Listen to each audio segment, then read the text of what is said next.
Are we live? Hello, hello. I believe we've started. Welcome once again to the post Silent Hill Q&A. It's actually been a little bit because last week I was sick as hell. Because I'm an idiot that overworks myself all the time. I have a bad habit of getting into a project, getting into research, wanting to do everything and anything and stream every day and research every day, and I overworked myself. Uh, I'm doing better, and I think I'm going to step down and have Monday and Wednesday be my days off of streaming so that I don't do this again. I'm still going to be streaming 5 days out of the week, posting Silent Hill Symbolism every week, and other videos as I can, writing the books as I can. I'm just a little busy at the moment. I might be moving, which is exciting. I thought Mom had decided she didn't want to go anywhere, and then she came and said, maybe I changed my mind, so that may be a thing I deal with soon. But anyway, the Q&A is just kind of a post-Silent Hill Symbolism hangout for folks to ask questions, for me to update people on general updates for the channel, that kind of thing. General updates we have right now, like I said, the change in schedule. I also posted a question on various social media sites about whether people preferred playing through one game all at once or alternating on a schedule. I've had feelings back and forth on it. At one point, I was streaming every day and playing a different game every day, and it felt sometimes like once I really was in the swing of a game, we were switching to something else. But at the same time, for a big game like Fire Emblem Three Houses, you can't really play that every single day. Given the feedback I've seen, I think we'll probably start playing the games all at once, except for bigger projects that will rotate weekly. So, like, we'll have a Fire Emblem day, and then smaller things like Kodelka we'll just play until we're done. And on the weekend, we'll probably still be big Resident Evil, Silent Hill kind of things. So, Friday, Saturday, Sunday will probably rotate. Monday, Tuesday, Wednesday, Thursday, whatever we do then, maybe Friday, depending on what we're playing, those will stay the same, be whatever we're playing, which right now is Kodelka, and then next will probably be Galerians. Thank you, Delord Dalloway, and hello everybody, Jeff, Lobsoul, Zool, Diana, Dagger. I really enjoyed that video. Obviously, I love Silent Hill Downpour. The reason I haven't done more videos on it is because I haven't played it as much as I have the others. Downpour and Homecoming suffered because I sold my Xbox in college. So it's been a long time since I played them as dedicated as I have the ones on PS2, because I never sold my PS2, you know. And playing it this last weekend got me inspired, so I wrote a little on this one. It was a little less, a little more rambly, I think, because there's not a lot of concrete symbolism, but there's more of a general conversation the game goes on and starts to explore, especially in the scenes with JP Sater. I argued about whether to consider that episode the JP Sater episode because there's not much else to explore about him that I didn't already say about the mines, but I think it was more about the mines in general, and I don't know, we probably won't do a Sater episode because he's, you know, you talk to him twice. He's pretty much tied up in that episode, so that works. Other news. No board game this month because I am freaking so busy. I'm leaving town this weekend. I really don't want to go, but I need to go because I need to go see my friends and I need to be social. But I'll be gone this weekend, and then I'll be gone for like a week at the end of the month. And I've just been crazy busy anyway, so that's why we haven't been doing Vampire. It'll be back next month. And after that one's over, we'll probably... I want to transition to doing a Dragon Age game, but I need to stream Dragon Age before then. I really need to sit down and make a schedule of what I want to stream. Because I was thinking the other day, Final Fantasy VII's remake comes out in March, and it would be really neat if we could... I'd already thought, let's play the original first. Then I was like, wait a minute, Crisis Core and Dirge of Cerberus are both a thing. And I know they're not actually going to be tied into the remake, but it would be neat to play them all in preparation. But geez, oh man, maybe, we'll have to see. I'm gonna have to sit down and look at that and see what that schedule will be. I need to schedule everything out a little better. Because as I was saying earlier, I've taken on quite a lot of projects and just, I have a bad habit of getting excited and wanting to do everything and then not having the time or the energy. Still gotta work on that, especially if I'm moving. Yes, Don Potts. So many games, so little time. I have actually been trying to force myself to sit down and play things I've owned forever rather than just continuously buying new things. And on that note, I am very close to beating Tales of Berseria. It's on my screen right now. I was playing it during the live. It's so good. I wasn't honestly sold. I've never been huge I've never been huge into Tales. It's just not. I've talked a million times about how I like turn-based combat and turn-based games, Final Fantasy. Tales is not that. It's different, and I never got into it. But I'm very glad I made myself try Berseria because it's really enjoyable. I'll have to stream it at some point, and I'll have to play I guess the sequel. This is technically a prequel to Zestiria, which I need to play. I have Zestiria on PC, but again, I don't know what I was doing when I bought it on PC. It was probably on sale, because there's no way in hell my PC is going to run that game well. Man. Oh, you can't play Berseria, Lobsel? I guess you probably don't have a PS4. It's a very good game. You should definitely, if you don't have it, check it out. If you like RPGs, specifically, it's kind of more of a button mashy kind of thing. I don't know what the combat's... It reminds me kind of Kingdom Hearts, but not exactly. And I like Kingdom Hearts' combat better. The combat's not bad, it's just nitpicky stuff that I'm not a fan of, that I wouldn't choose for a style of game for me personally. Not that it's bad, is what I'm trying to say. But yeah, Berseria delighted me. I got into it, and I was kind of like, yeah, okay, this is enjoyable. And then I got about to hour 35, and it completely just sold me. Like, what it did with the plot. It's not so much that it came as a surprise, but that it surprised me that it dared to do what it did. Like, what it did made sense, and it was like, yeah, sure, that's where you should go with this story, but I can't believe this story's being brave enough to go there. I didn't expect that of kind of a goofy anime game. I'm really loving it. And granted, again, this is the first time I've really played a Tales game. I had Symphonia growing up and could not get into it at all. I didn't like the combat at all. But I will have to definitely continue that. Joe, don't buy me games, Joe. Joe, I need to play what I already have, Joe. I also have Tales of Xillia. I actually have the limited edition because it was at GameStop for like $5, and it had an art book and a soundtrack, and I was like, you know what? I don't even know if I like this, but for $5, I'll take it. I saw my friend play some of it, and I was a little turned off, but kind of curious too. It has a plot that deals heavily with religion and mysticism and stuff, which you know I'm into, so I will try Xillia at some point. But of the two so far, from what I've seen, Berseria is better. You do have a female main character in Xillia, I think, but Xillia kind of has this, let me see, here's the freaking collectible. Yeah, here's the collectible version. The blonde girl is female main character, the brown-haired guy is male main character. I don't know if you pick who you play as or something. I think let's see, 2 heroes, 2 nations, blah, blah, blah, blah, blah. So I guess you play as both. I don't know. I vaguely remember watching my friend play it and liking the female character and thinking she was cool. I thought all the side characters were kind of annoying, but that's a trope of, I think, anime games. A lot of very annoying character plot types, I guess. Like the little sister that's got a talking stuffed animal. God, I hate them. Wish I could kill that thing. Joe, you have to stop buying me games. You have to. Really. I don't have the time or anything to play it. Yes, I was really kind of shocked that this game, I guess, just the fact that it's a PS3 game, maybe, I don't know, why it was so freaking cheap. Sometimes you find good deals at GameStop, but usually it's a mistake. But yeah, I've been trying to crawl through this. I have over 300 games. I've played 30% of them. And in my defense, it's not like I hoard them. It's just that if I find a game I'm interested in on a good deal, like I'm gonna buy that. And that's how I got most of my games. And also, people just know I like games, so that's what I get for, like, birthdays and Christmas and everything. I've just allowed it to get a little overwhelming. When I created a Backloggery, which is a website that keeps track of this, and I realized how behind I was a little surprised. Oh boy.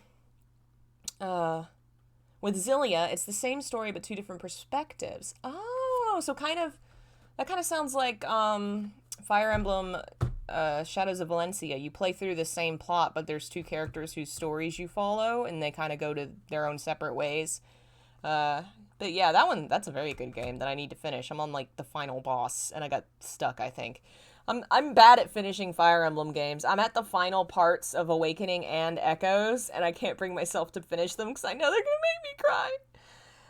Hey, Kelly, welcome. We're just chatting about games. If you do have any questions, folks, about the Silent Hill video or anything in general, feel free. I just rant uselessly because that's what I do. Oh, I do have something else I did buy, and it's not a game, so I don't feel bad. Hey, Squirtle! Look at him, he's a Squirtle amiibo! I can't believe they made a Squirtle amiibo!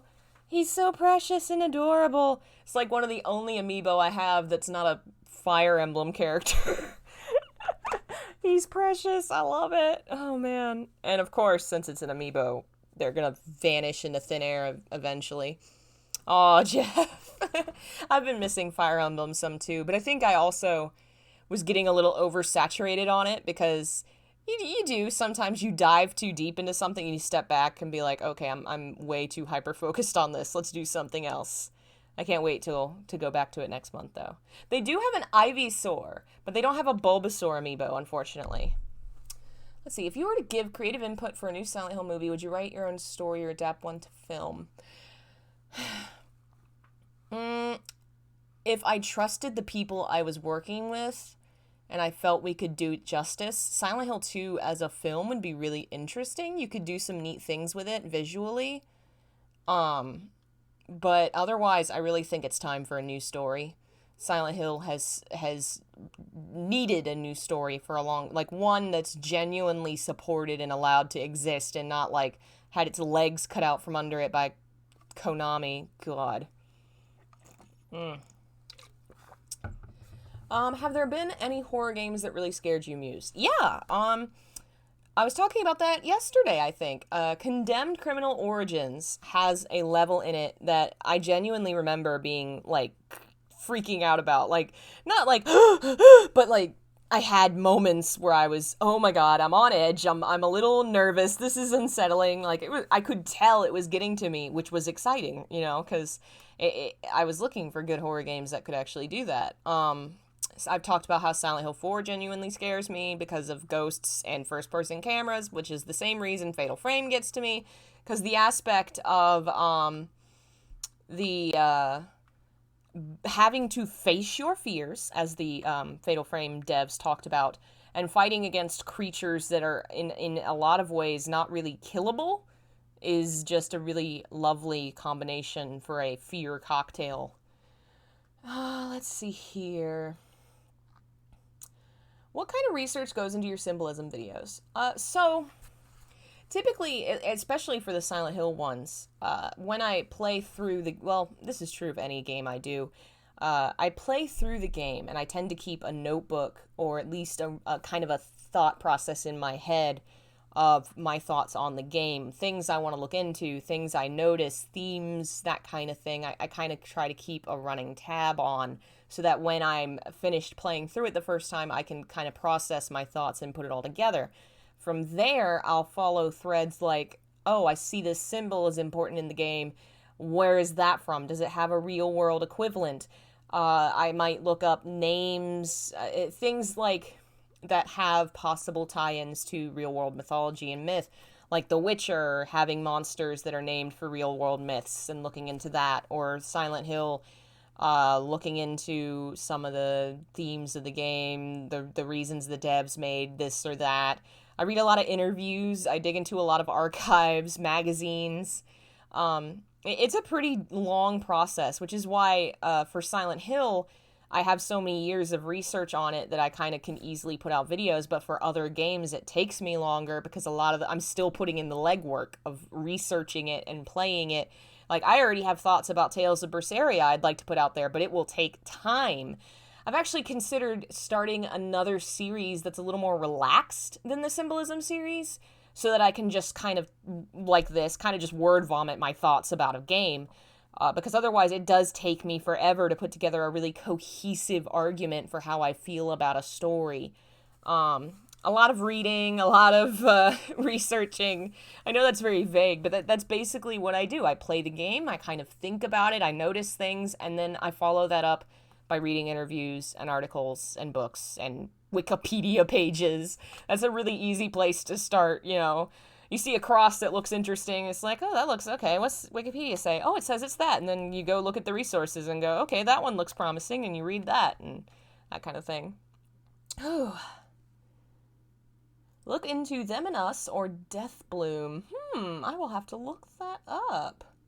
Hello, Alvaro. Welcome. I hope I say that right.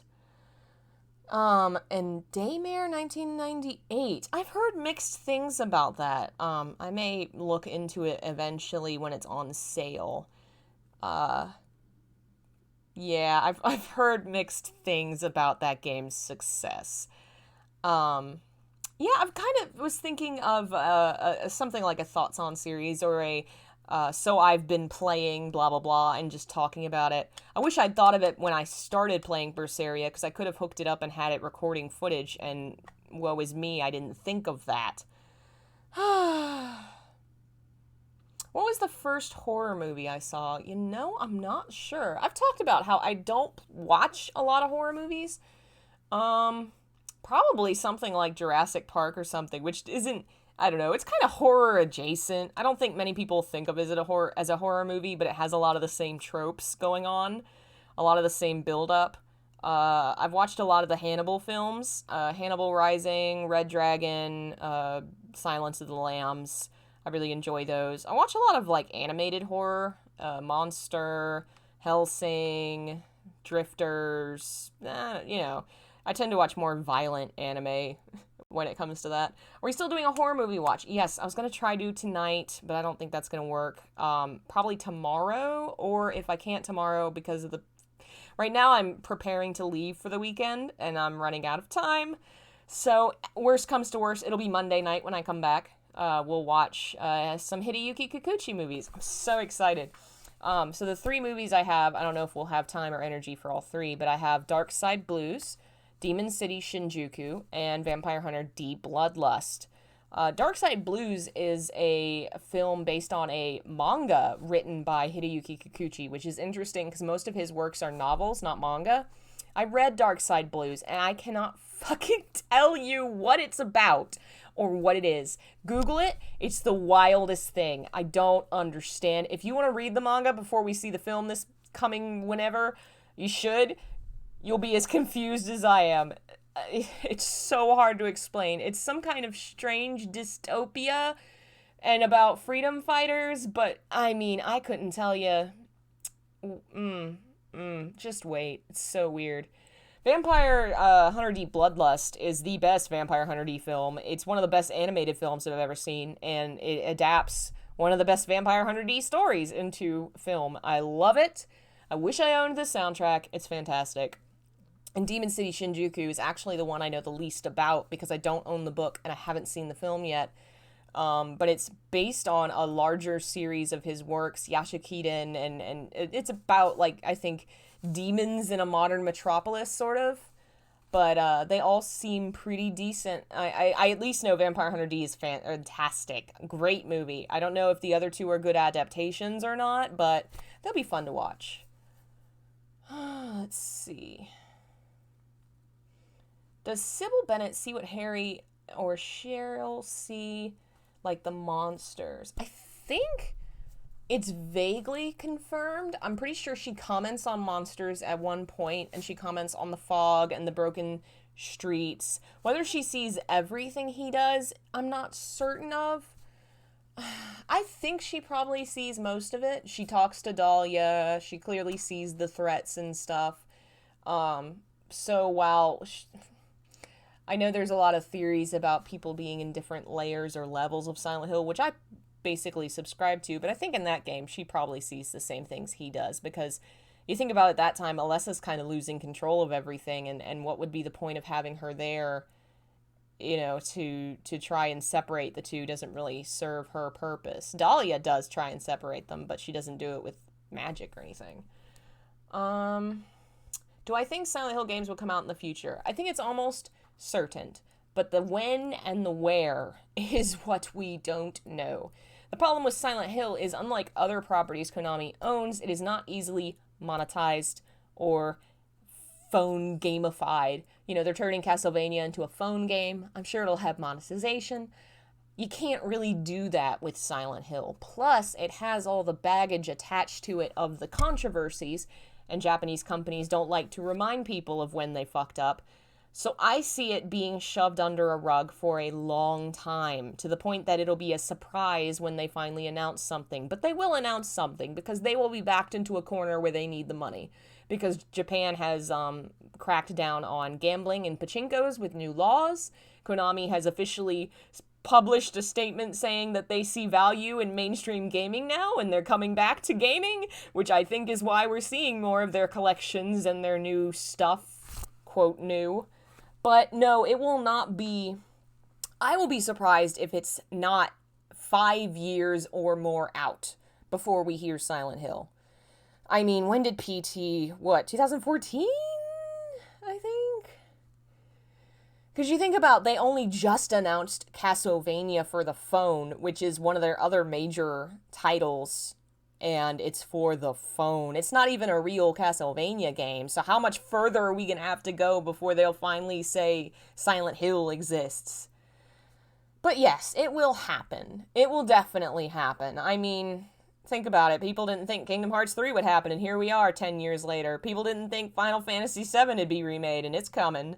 I mean, video games and video game companies tend to sit on their properties for ages sometimes, but the big ones always come back. That's not to say that some of them don't die, but the really big ones always tend to come back. And as much as Silent Hill has faded in the background some in recent years, it's still one of the major, I mean, Silent Hill and Castlevania are probably the most famous properties that they own.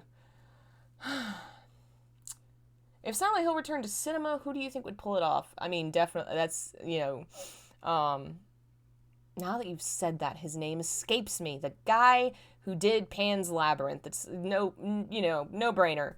I love his films. The Shape of Water was really great. He could do Silent Hill, no doubt. Sad.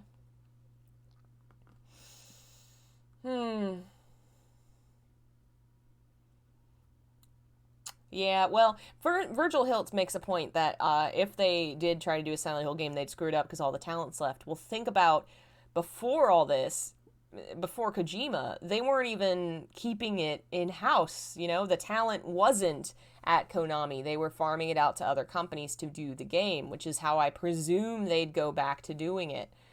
I don't know.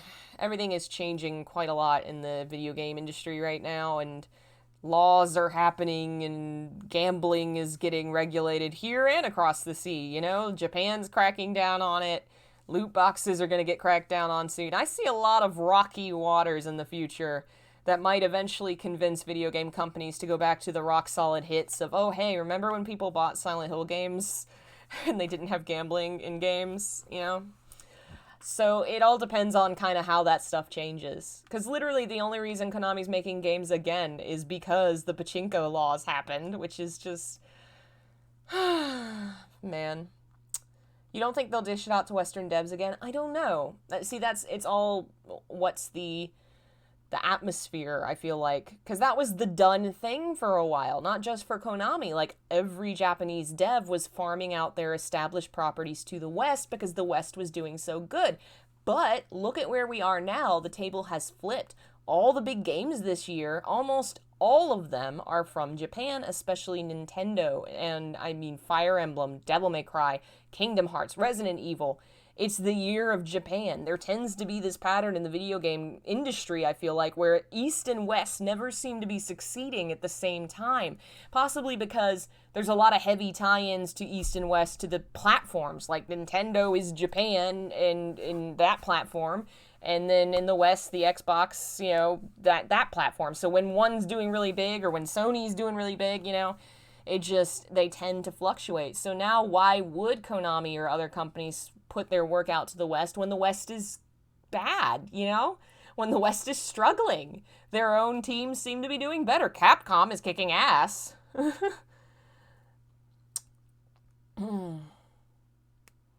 Yeah. Yeah. I miss when we didn't have manipulative monetization, too. So unfortunate. But yeah, I think, oh, here we go. I followed your channel for years. Your voice is great. Any advice on how to develop confidence in your voice? Oh, well, thank you. I'm glad you like my voice. It's funny that I've received so many compliments for that, and I don't think it's something I really consciously worked on until later I realized, oh, that's what I was doing. I was trying to pace myself out. The easiest way is to have a pre-written script, because it makes, you just heard me catch another there, it makes it a lot easier for you to read what you're doing and kind of figure out the pacing of it and to plan out your voice for it, to be like reading something, you know. What do I have on here? Here's a box. Follow Jude Mathis, a clever medical student, and Milla Maxwell, a mysterious woman, at the outset of their adventure through the world of Res Maxima. Like, just having something in front of you so you're not having to plan what you're reading makes it a lot easier to focus on just making your voice sound interesting. And then once you've had more practice doing that, it's a little easier to do it off the cuff. But definitely I think scripts is a very easy way to figure out your voice and your presence by having something to work from. Let's see. Oh, thank you, Frankie. I'm glad you like my work. Hello, Cosmic Jellyfish. Welcome. Why is it in America, PS5? No, PS5 would be Japan. I think I said Switch was in Japan, and then Xbox was in the West, and then afterwards I was like, oh yeah, Sony's a thing, so I said Sony. But yeah, either like Sony and Nintendo and Japan's games tend to be strong, or the West does. Probably, I feel like the West, I think it really is, and someone with more knowledge in the industry could probably articulate this better, but it probably has a lot to do with the strength of the consoles from either area. Because the last time you think about the West was really strong, think about that's when the Xbox and Halo was like doing really well. Probably the 2000s. Like I think of Dragon Age Origins and Mass Effect, when BioWare was really great. When we actually had good shooters coming out, Borderlands, like there was a good decade where there was actually really great stuff to play on the Xbox, but I feel like it was the 360 era, and then, you know, the PS2 era was Japan's for sure, and then the Xbox 360, I feel like the West kind of started to take over. That's when all the properties, Castlevania and Silent Hill and everything, got sent over to the West and made really shittily. And now the PS4 era seems to really, the Switch era, honestly, seems to have switched it back over, which is interesting because Nintendo, I really feel like it's been a while since they've been so strong. PS2, definitely Sony's era. And then you got Xbox taking over for a little while. Though the other two, I don't think they never really failed. Nintendo's always won the handheld market. That's just how it is. But now they actually seem, for the first time in a long time, their console, like not just portable console, but their console is kicking the ass of everything else. The PS4 is a good console for sure, but I can't think of exclusives to the PS4 that have been as, you know, like the Switch has a real identity to it and has a lot of games that are exclusive to it that I really love and care about. Fire Emblem, Pokemon. I don't feel the same way about most of the games coming out for PS4 because you could play them on Xbox or PC, or I can't think of any PS4 exclusives that I'm like, I really can't. I think everything I love that's on the PS4 is on other things. It's not to say it's not a bad console. I've enjoyed it, but it's not standout. And honestly, I don't know why they're making, like, I'm not into a PS5. I feel like I just got this shit. Stop it. Oh, man, and somebody, I don't remember who, somebody I think on Twitter made a post about what PS5 game are you looking forward to the most? Final Fantasy VII Remake, Death Stranding, blah, blah, blah. And I'm like, dude, those games are coming out on PS4. Stop it. It's not even out yet. Stop calling those PS5s. God. Bloodborne. Bloodborne is an exclusive, you're correct, and that's a pretty good one. I didn't know Until Dawn was. See, but personally, my own interests are more RPG and survival horror, which Until Dawn is horror, Bloodborne has horror, but not quite the kind that I really love. And that's one of the reasons why I've tended to lean towards PlayStation most of my life, because for most of my life, that's where you found the RPGs. That's even, for a long time, Silent Hill tended to come out on PS1 more, or PS2 more than anything. I think 4 and 3 might have also been on the other. No, eventually they did bring out 2.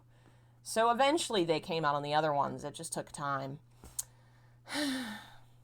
Oh yeah, Horizon Zero Dawn is a good one. I haven't played that one myself, but I've watched a friend play it. Yeah, I mean, I'm not going to say that the next console generation isn't needed. I feel like it's too soon.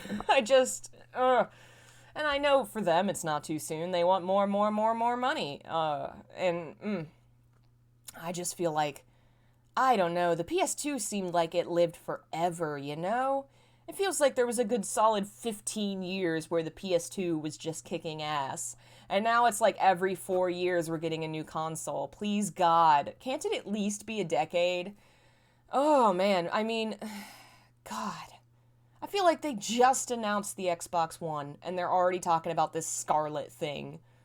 But yeah, I'm not going to be buying any of this new shit for a while. I'm still working on getting the old shit. I'm still working on catching up with the consoles I don't have. I do finally have a GameCube and a GameCube Game Boy player, so that we'll be able to stream that stuff. That's going to be fun. But, God, it's just, yeah. And I agree what Don Pot says. It takes time for any console to really get its feet. We see that problem like with the PS3 era, where Folklore came out really early on and failed, even though it was a good game, because nobody freaking owned the PS3 because it was $600 at launch. Like, it takes some time for the market to even out, for games to come out, and for people to get into playing them. Feels like all these these consoles just got their feet under them, and now we're going to cut it out under them by creating another console that makes them, slowly obsolete, the way that we've seen, this generation is slowly taking games from the PS3 and the Xbox. Like, that just happens. They'll stop making things for the previous gen. Hello, Lady Duo Maxwell. Epic Games gives out free games. Do you think this is smart? Well, I mean, free games are rarely free games. There's always monetization in them, and inevitably, because of the predatory way monetization's designed, they end up making a bajillion dollars anyway. The free aspect is just,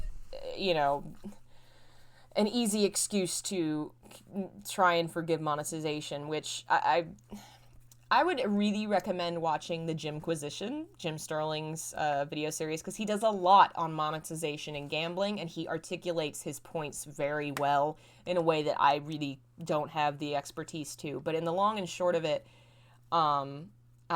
monetization in games is really predatory and bad, but at least in free games are free, so the monetization in theory pays for the free game, and a lot of times it's still very predatory. Yes.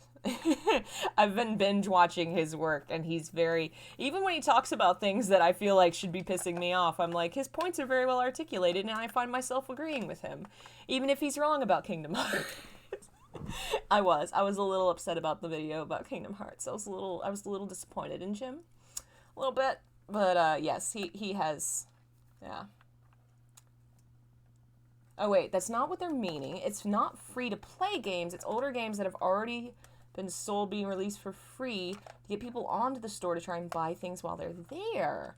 So, like the subscription services where they're offering games for free, okay, if you pay the subscription. I think it honestly depends on the game and how old we're talking. I mean, if it's last generation, that's a little more questionable than, say, like an NES game. I know you can pay like $20 on the Switch and get access to some old NES and SNES games, which I wish more companies would do, because game archiving and history is becoming so much harder to keep track of. I've really found myself lately getting involved in that and wanting to be involved in it, to the point that my cousin recommended I try looking into becoming a nonprofit and trying to actually create a system of archiving and keeping the history of games.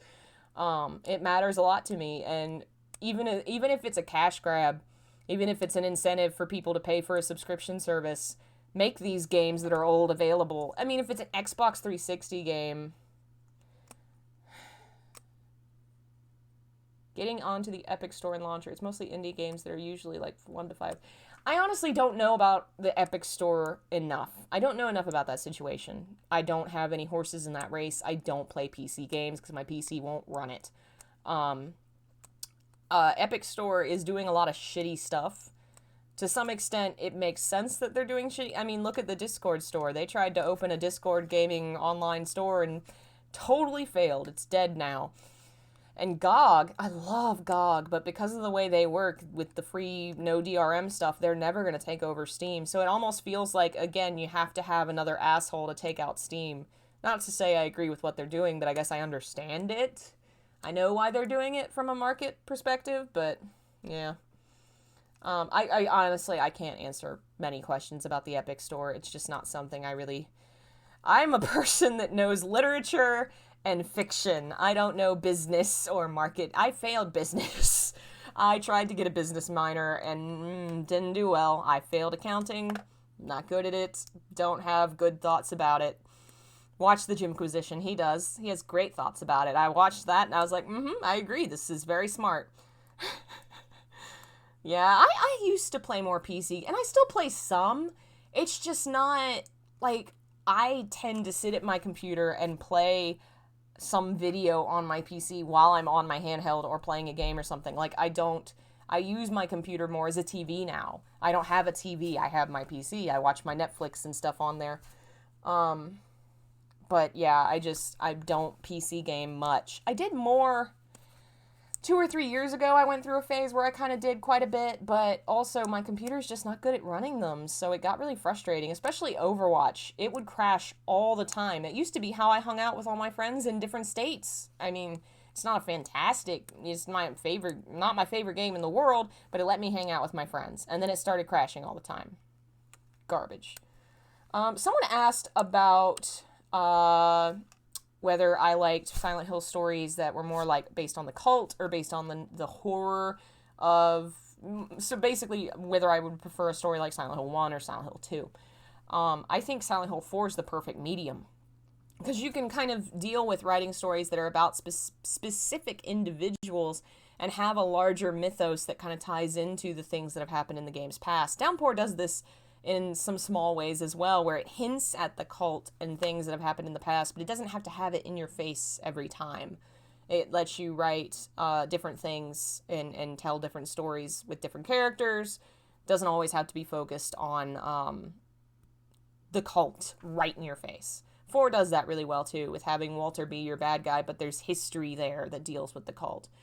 3, you kind of had to. The team really felt like they needed to deal with the cult and the history and give a real sequel, so I know why it was far more in your face. But I really think that the Silent Hill 2 story just has so much more possibilities to it. Especially now that we're at the point where we're oversaturated with Silent Hill stories, where we were before they quit cold turkey, where it really felt like fans were getting exhausted of the same kind of Silent Hill story because companies, Konami was like, make a game and make it sell good, and then the companies were like, well shit, what works? Crap, cult or horror story, cult or James, and we just kept getting stories about criminals or the cult or both. I just think there's so much more possibility beyond those that we just haven't gotten to see because Konami is garbage. Let's see. Is there a favorite book of yours you would like to see adapted into a video game?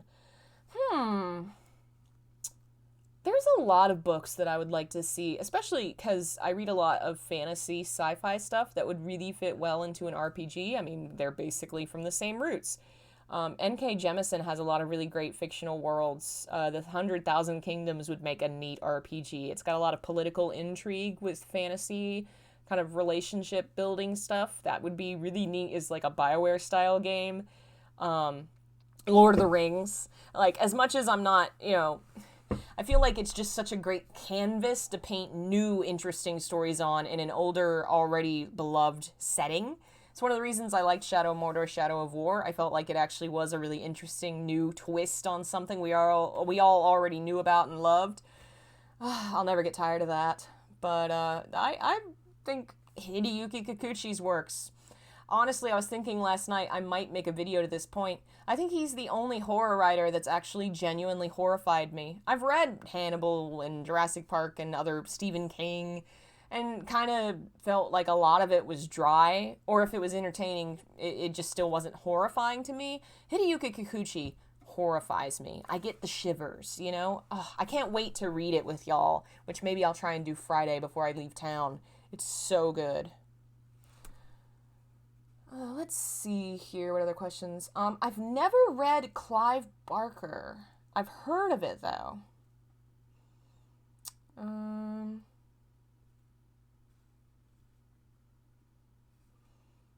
I used to love playing demo discs from the magazines. Oh man, yes. I actually have a stack of demo discs that I need to figure out how to rip because, like I said, I'm trying to get into game archival-ishness. That's not a word, but you know what I mean. And trying to do research into how to do that. One of them is the Final Fantasy X demo, which was really lovely and neat. But yes, I have a lot of those. Apparently, YouTube is having trouble connecting to chat. See if I refresh the page and it comes back, because that would be great. It'd be great to be able to chat with the chat. Okay, it came back. Have I ever considered Symbolism on Mortal Kombat? The honest truth is, I can't play Mortal Kombat. I don't like gore. It's not my thing. Nothing against people that like it, and that's Mortal Kombat's thing, and it does it well. Don't like it, don't like looking at it, don't like seeing it. Not a fan. Oh, not ever. Not a fan. Did I ever do collaboration or writing for a horror game? Oh man, I really wish. I've been small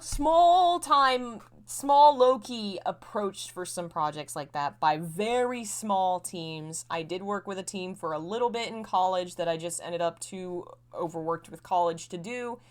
Those of you who have been here a while probably know I worked with Zenith Films on their Silent Hill film adaptation.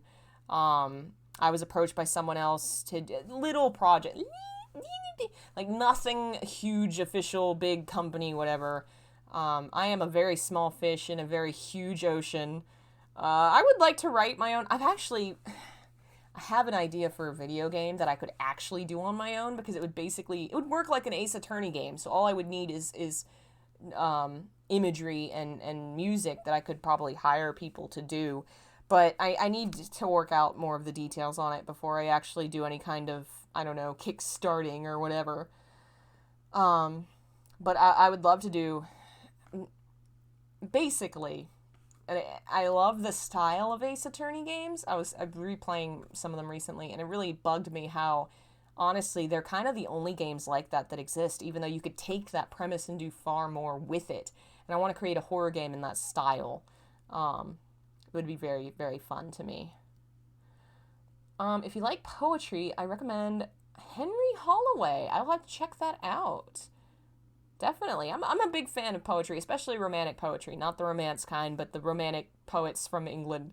I took a semester on it in college because I liked the professor, and I fell in love with it. I love that stuff. Yeah, I'd like to. I think about creating a horror game every once in a while, and then real life gets in the way. Because that would be a very big project that would take time and effort and away from things that make me money. Which is the cynical way to look at it, but I've put hours into developing games before in programs like RPG Maker. I think I've put more hours into that game than I have any other game, at least 800 hours on Steam. Because I really have fun with the planning out and designing aspects, but it never goes anywhere because I'm not gonna publish anything. But maybe one day, I don't know. Breath of Fire. I have the first one and I couldn't get into it, probably just because it was old and I was impatient. But I'm going to try and play some of the more recent ones probably at some point. Do you think Norman Reedus would have been a good Silent Hill protagonist?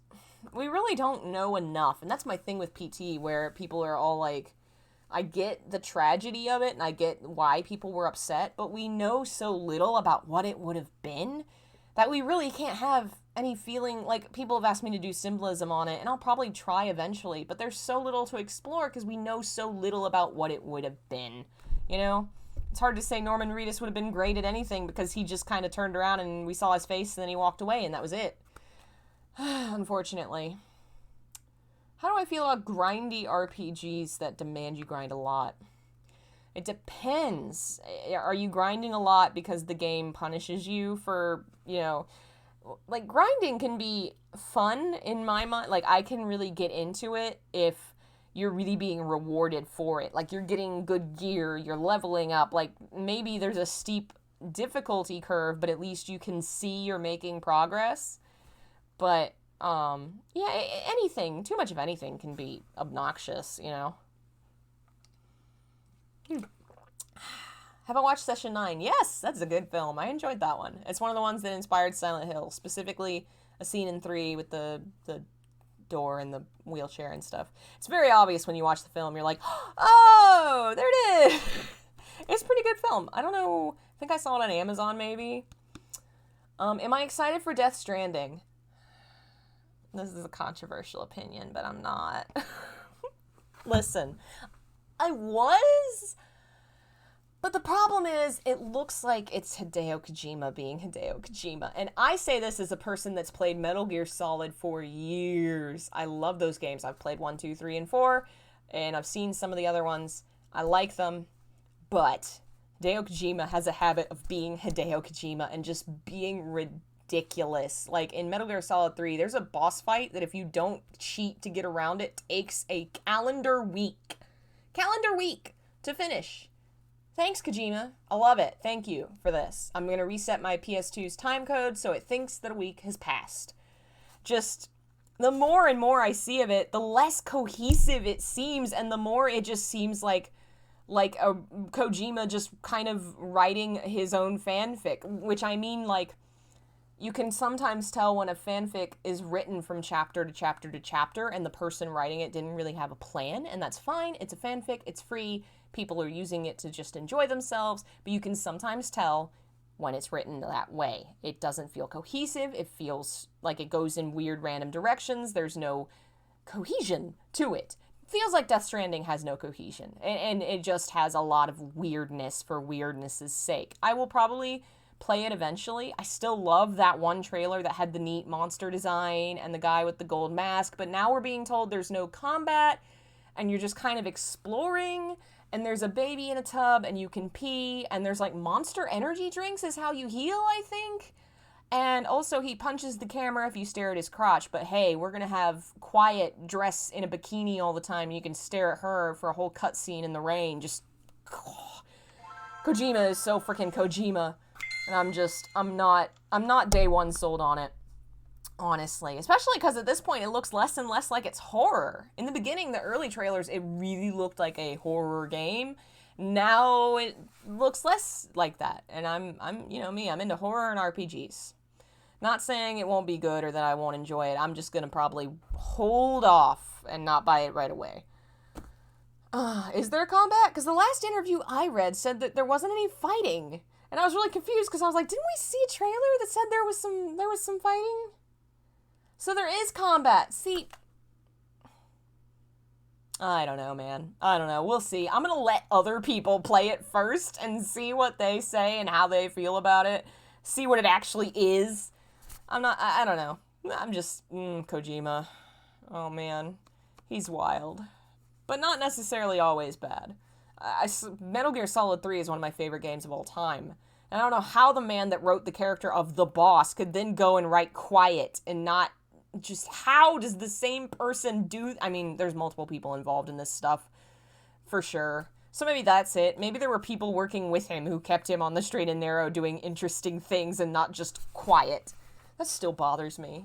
The whole thing, for those who don't know, when Metal Gear Solid 5 came out and the character of Quiet existed and she's a sniper that's, like, mute and also dresses in a bikini all the time. And he was like, don't worry. The plot explains why she's like that.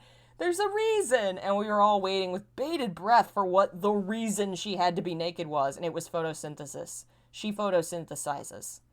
Someone on YouTube, I think, proved why logically that outfit doesn't make sense for photosynthesis even. And it's like, that's just your lame excuse to have a half-naked woman who's also literally quiet, who just doesn't speak. Like, she's a literal sex doll. She doesn't speak, and she's naked all the time. And just, I couldn't play that game to this day. I can't do it.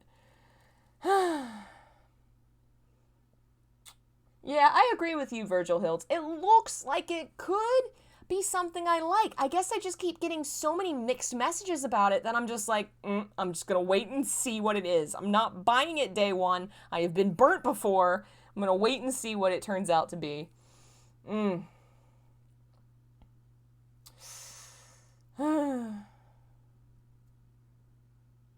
Oh, interesting, Bad Wrong Fun. Apparently localization probably had a large part to do with why the stories weren't any good.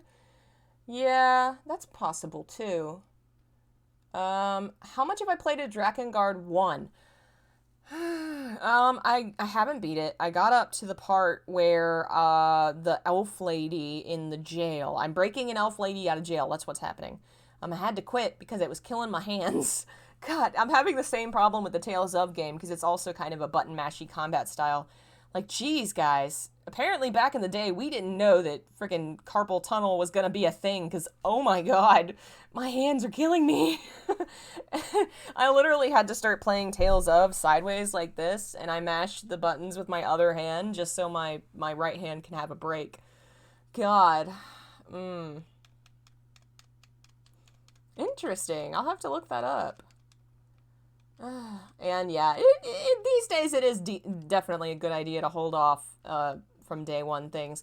Very few things I think I buy day one anymore. I bought Fire Emblem day one, but I've loved that series for a long time. Pokemon's the same way, so I'll definitely be buying that. Mass Effect burnt me though. Mass Effect burnt me hard. I don't know, Nintendo just tends to be far more solid. Because it has its own console to sell and its own properties to keep alive, and those properties tend to be kept well alive. I don't know why everybody else has so much trouble. Not to say Nintendo's perfect, but they just seem to be far better with their license. Like, the Zeldas and the Pokemon never seem to go too far astray. We want you to play Bloodborne, name your price. Oh, man. I own it. My friend Mars is actually borrowing it. I need to remind them to bring it over. So yeah, I will definitely play it. You're welcome. I actually have a commission form where you can request streams of specific videos. Recently, Joker was kind enough to send funds for a copy of Hotline Miami, which I'm going to do for the private members stream, since he's also a member. Thank you for your support. So if you do want me to play a game, you can commission it. Bloodborne is actually one I do own, which makes it easy to do. Who's my favorite antagonist in email? The boss. The boss, followed by Ocelot. I love that game. Oh god, I love Metal Gear 3. Metal Gear Solid 3, whatever. It's so good. I'm basically ambivalent about the rest of the series. I could take it or leave it, but I love Metal Gear Solid 3 so much. Ugh. Have I played Siren? I own it. I played 5 minutes of it in high school and got stuck and did quit. I haven't played any more of it, but it's one of the ones I want to play this month if we ever get through it. We may end up having a November of horror month, too. It's gonna take me that long to get through all these games with my schedule, especially if I end up moving, which is wild. But yeah, pretty fun month so far, even if we haven't been able to play as many games as I like. Kodelka surprised me. I kind of expected more of a goofy PS1 experience. It was far more quality than I expected. I definitely was struggling a little bit with where to go, but I mean, that's basically how those games work. Getting lost, eventually finding out where you're supposed to go by mistake. Have I ever played more Vampire the Masquerade Bloodlines? I didn't. We started doing the weekly game, and I kind of enjoyed learning the universe from Joe in the game, rather than playing the game. And not D&D, I call tabletop games D&D all the time. That game is supposed to come to end in like a couple episodes, probably next month. It'll probably, I don't know, you have to ask Joe. But I will be playing more Bloodlines before the sequel comes out. Oh my god. There's too many games coming out. I can't catch up. But yes, I plan on playing more Bloodlines before the sequel comes out. Maybe January, my focus will be Final Fantasy and Bloodlines to try and play those before March. Don't get that song stuck in my head, Lady Duo Maxwell. Oh, man.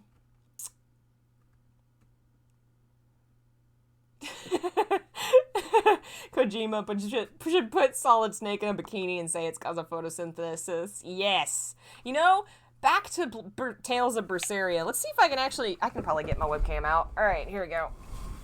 Alright, this is going to be so shitty looking probably. Yep, that's Tales of Berseria. It's a very good game. I'm going to show you my fashion. I'm very fashionable. I love this. You can just dress up your characters as whatever. Her freaking base outfit. Here, where's the base? This is the base outfit. Nope, that's the prisoner outfit. That's her clothes. I mean, look, the cape is so cool, but then she has no shirt. It's so dumb. But anyway, you also get to do stuff like this. Haha, I love it. Oh, he's beautiful, isn't he? He's lovely. He's so handsome. God, everybody has dumb outfits, but I haven't unlocked them all. Her swimsuit's actually not that bad, which is kind of hilarious. Her swimsuit's pretty normal. I expected a bikini, but anyway, equality, I guess. Oh man, I'm just loving this game's costumes so much. There we go. Much better. I cannot wait to stream this game with y'all. It's becoming one of my favorites ever. I'm definitely gonna have to try more Tales of. Oh man. Ooh, you're gonna play Koudelka? That's good. It's a fun game so far, and it's supposed to be pretty short. I'm sure getting lost lengthens the game, but we should be able to beat it within a few days, I hope. Konami, release a game with Snake and Ocelot kissing. Do it. He already did. He released Metal Gear Solid 4. Remember? God, I can't. So for those who don't know, there's a battle between Solid Snake and Ocelot at the end of the game where Ocelot will sometimes catch your character in a chokehold and kiss him on the cheek because he kind of had a thing for the previous Snake. This is a long story. Anyway, he's gay. And there were straight dudes trying to argue that it was a distraction tactic and he wasn't gay. And it was so... He kisses the man! God, people are dumb. Oh, you mean big... Yeah, obviously, we need that for sure. Because that's what Ocelot wanted, you know? He was living out his fantasies on the younger Snake. When you say it like that, it sounds so weird. And I agree, Diana. I'd love to have less games with naked people. I was actually thinking about doing a video about how to do sexy right in a game, if you're gonna do sexy, because people do it wrong so much, but... Koudelka... Isn't Koudelka rare? I hope it's not inflated in price like Rule of Rose. It's rare? How much did I get it for? Let me double check. It's not as bad as Rule of Rose. Rule of Rose is still one of the worst game prices I've ever come across. Koudelka. I tend to use a website that I will put here. Starland. It's a very awesome used game store. Oop, no. Starland, not eStarlad. That one. And even if you can't buy from them, they're a really good tool to keep an eye on prices because they tend to be pretty good at reasonable pricing. They put Koudelka at around $97 complete with manual case everything, which is how I got it from them using credit. But yeah, it's definitely, I think the Shadowheart games in general are basically impossible to get unless you emulate or buy them physically, which is a shame. I wonder who owns them. Yeah, I definitely plan to get the Shadowheart games. Unfortunately, I buy most of my games through this website just because they're really convenient and they actually give you good credit. And all the used game stores in my town died, but they don't have the first Shadowhearts game. They have the second and the third one. Sad. Who made Shadowhearts? Shadowhearts. It always makes me think of Kingdom Hearts, which I know it's not. It's made by Nautilus. Okay.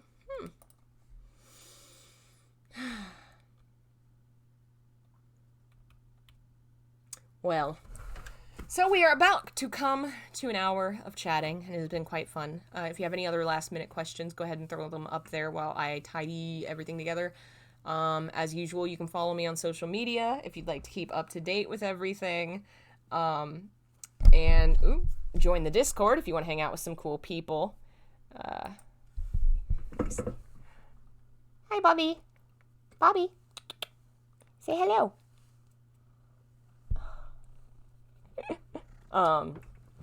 Also, we are sponsored by Skeletons in the Rain. I believe I put the link in the last Silent Hill Symbolism video. I'll post it here as well after. And it is a psychological thriller book by Christian Nava that's available on Amazon. You should definitely check out. Myself, I have currently have pre-orders open for the next book I'm publishing, Silent Hill Symbolism, the script book, which is a collection of all the work and research I did in the first 50 episodes of the series. Includes the resources I use, the music, an introduction to every essay explaining my thoughts on it, behind the scenes kind of thoughts, and all the episodes up until 50. And those pre-orders will keep going until the 20th of this month. You can all support me on Patreon or YouTube.